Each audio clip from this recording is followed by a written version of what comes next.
Greetings, friends. It's Kevin Baxter at NCSSM Morganton, and I am excited to take you on a tour today of our new campus coming out of the ground. I want to thank our friends at Barnhill Contracting Company for their support in running this drone video for us. So as we fly the campus, let me first start by pointing out the area that is in the center right of your picture, that grassy area.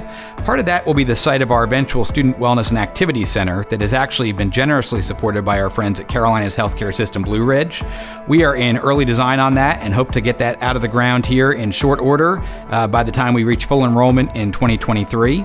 And again, that is one of the major benefactors of our private philanthropy and fundraising that's going on for the campus. As we fly towards the center arrival point of campus, you'll see the Academic Commons, Residence Hall, and Joyner Hall off in the distance. But we're going to turn the camera here to look at Goodwin Hall, which is actually a building that goes back to 1911. It is an incredible facility that will be the administrative hub to our new campus in Morganton. On the front, you can see a new staircase that's been erected under the center archway that's going to be named for Dr. John Fleming, thanks to the generosity of the Pfeiffer family.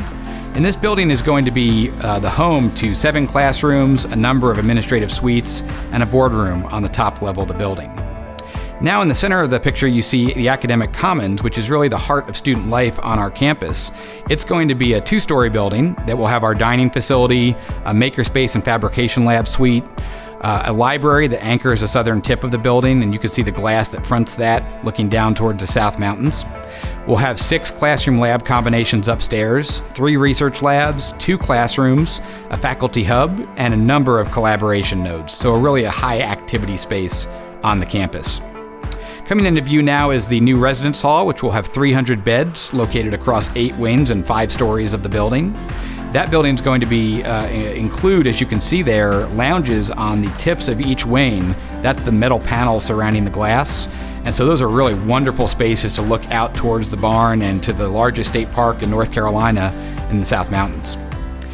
And of course, the historic cattle barn dating back to 1940 is now coming into view. And this is really an incredible location on our campus, a plateau overlooking that beautiful view to the south.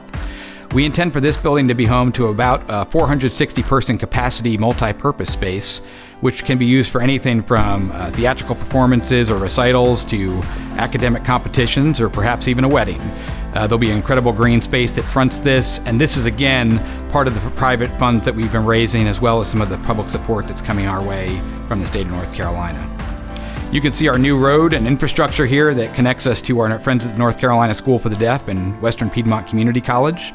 And as we pivot back, looking to the north, you can see our 200-foot high water tower, which has been fully erected and soon will be painted and feature the NCSSM logo to see far and wide.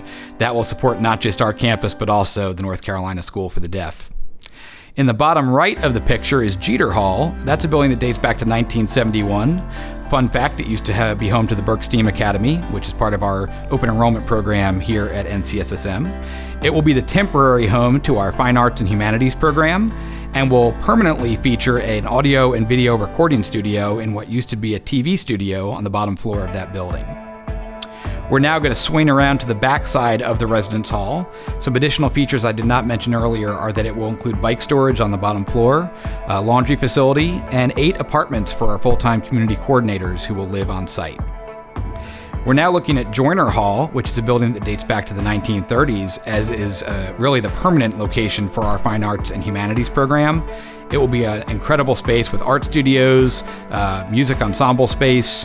It will also have an art gallery, collaboration spaces, and a number of additional classrooms and support spaces for our faculty, staff, and student body. And now, of course, we're swinging back towards Goodwin Hall. Looking across that open space, you can see the incredible views that will come out of the Academic Commons to the east. And that's also bringing a lot of natural daylight into the building throughout, which is an intentional part of our goal of bringing the environment and the landscape into the program here at NCSSM Morganton. And now looking back at Goodwin, again, this is going to be the front door of the campus. As a visitor, you'd arrive there first to check in, to be escorted around, and it's going to just be a majestic location to be able to house an incredibly diverse program and population here at NCSSM Morganton. So in closing, we just really hope you are as excited as we are by the progress on site. We're going to start turning over the first buildings for occupancy in late summer of this year, 2021. and we will be mapping towards a late spring 2022 summer program and a August 2022 launch for our first class of students.